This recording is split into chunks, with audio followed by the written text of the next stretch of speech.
కళ్యాణ్ బాబు గారి స్టైల్లో చెప్పాలంటే పింక్ ఎలిఫెంట్ గోత్రం నిహారిక నక్షత్రం అని చెప్పి మార్చేసుకున్నా సార్ వాళ్ళ నుంచి.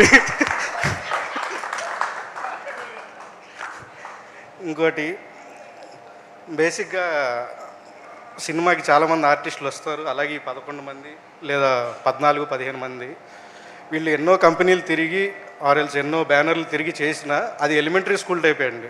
వన్స్ పింక్ ఎలిఫెంట్కి వచ్చిన తర్వాత వీళ్ళు వేరే ఏ ఇన్స్టిట్యూట్కి వెళ్ళవసరం లేదు, ఏమీ చేయవసరం లేదు, పిహెచ్డీ చేసేసినట్టే. పింక్ ఎలిఫెంట్ బ్యానర్లో ఏ ఆర్టిస్ట్ అయినా ఏ టెక్నీషియన్ అయినా సినిమా చేస్తే పింక్ ఎలిఫెంట్లో వాళ్ళకి పిహెచ్డీ చేసేసినట్టే, యాక్టింగ్ స్కూల్లో కానీ వాళ్ళు అనుకున్న దాంట్లో. ఈ కర్త కర్మ క్రియ అని అన్నీ ఒకటే అంటారు కదా సార్. కాదు సార్, ఇక్కడ ముగ్గురు ఉంటారు. కర్త అనేది నిహారిక గారు అయితే కర్మ అనేది రమేష్ గారు. ఈ 15 మందిని తీసుకొచ్చి నానెత్తినేసింది ఈవిడ. వీళ్ళతో నేను ఎట్లా సవనని ఆయన చెప్పి కర్మలాగా అనిపించారు అనుకుంటా ఆయన. క్రియ అనేది యదువంశీ గారు. అందరికీ థ్యాంక్ యూ అండి. ఈ నేషనల్ అవార్డు వచ్చినందుకు చాలా ఆనందంగా ఉంది. జ్యూరీకి థ్యాంక్ యూ.